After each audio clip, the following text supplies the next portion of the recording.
आज के इस लेक्चर में हम इंग्लिश के 3 स्ट्रक्चर्स जो है वो डिस्कस करने जा रहे हैं। तीनों स्ट्रक्चर्स का तकरीबन उर्दू में एक जैसा मानी है। वो किस तरह है? मुश्किल ही से बमुश्किल ही या ही था। मिसाल के तौर पर मैं खाना पकाने वाला ही था कि उसने मुझे कॉल किया। मैं जंगल पहुंचा ही था कि शेर आया। उसने खाना पकाया ही था कि जल गया, या उसने बमुश्किल खाना पकाया था कि जल गया। इस तरह के स्ट्रक्चर्स कौन कौन से हैं? एक हमारे साथ है हार्डली, एक हमारे पास है स्कार्सली और एक हमारे पास है बेयरली। ये 3 स्ट्रक्चर्स है, तीनों का उर्दू में तकरीबन रिलेटेड मीनिंग जो है वो तीनों रखते हैं। मसलन एक जुमला है आई हार्डली, ठीक है, I hardly reached the jungle when the lion came. मैं जंगल पहुंचा ही था कि शेर आया।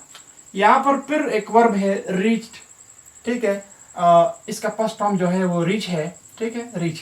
रीच के बाद हम प्रेपोजिशन का इस्तेमाल नहीं कर सकते हैं, जो आपको पता है। ये एलर्जिक प्रेपोजिशन वर्ब है, ओके।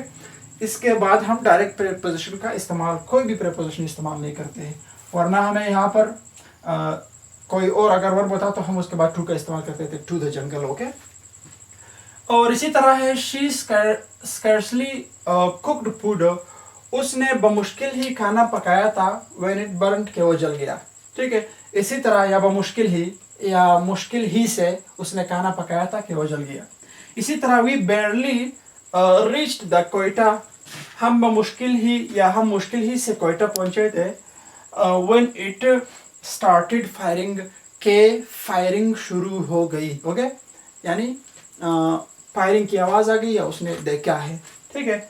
इसी तरह एक और जुमला है he hardly started lecture when a student laughed, ठीक है। when a student laughed, उसने लेक्चर ही शुरू किया था, या ठीक, या उसने बमुश्किल ही लेक्चर शुरू किया था, या उसने मुश्किल ही से लेक्चर शुरू किया कि एक तालिब इल्म था वो हंस पड़ा या वो हंसा, ठीक है। यानी लेक्चर मतलब उसने काफ़ी उसके बाद शुरू किया, ठीक है, या कोई मुश्किल थे उसका क्या था, बहरहाल जैसे उन्होंने शुरू किया था तो कोई उस पर हंस पड़ा या कोई और अमल उसने कर दिया। तो इनके लिए ये 3 बमुश्किल ही या मुश्किल ही से, या इसी तरह हम कह सकते हैं ही था। इस तरह के जुमले अगर किसी उर्दू जुमले में अगर इस तरह के वर्ड जाएंगे तो उनके लिए हम ये 3 स्ट्रक्चर्स हार्डली, स्कैर्सली और बेयरली का लफ्ज़ इस्तेमाल करेंगे। जो मैंने इसमें हार्डली, इसमें स्कैर्सली और इसमें मैंने बेयरली का लफ्ज़ इस्तेमाल किया हुआ है। इसके अलावा, इन स्ट्रक्चर्स के अलावा और जो है उनमें और स्ट्रक्चर्स भी है जो हम इस तरह के मानियों में इस्तेमाल कर सकते हैं। बहरहाल आज का जो लेक्चर था वो तो यही स्ट्रक्चर थे जो हमने पढ़े। तो मुझे उम्मीद है कि आपको समझ में आया होगा। अगर फिर ज़िंदगी रही, नेक्स्ट वीडियो में हम कुछ और स्टार्ट करने जा रहे हैं। ये जो है लास्ट स्ट्रक्चर है लेवल 3 क्लास का।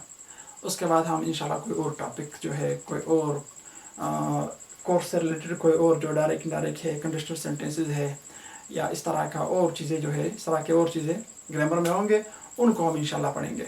तो मुझे उम्मीद है कि आपको ये सारे स्ट्रक्चर समझ में आए होंगे, आप लोग इंजॉय करते रहे होंगे। और अगर आप मेरे चैनल पर नए हैं तो मुझे उम्मीद है कि आपने पहले ही सब्सक्राइब किया है। अगर आप नया है तो बराए करम आप मेरे चैनल को सब्सक्राइब करें। अल्लाह हाफिज़।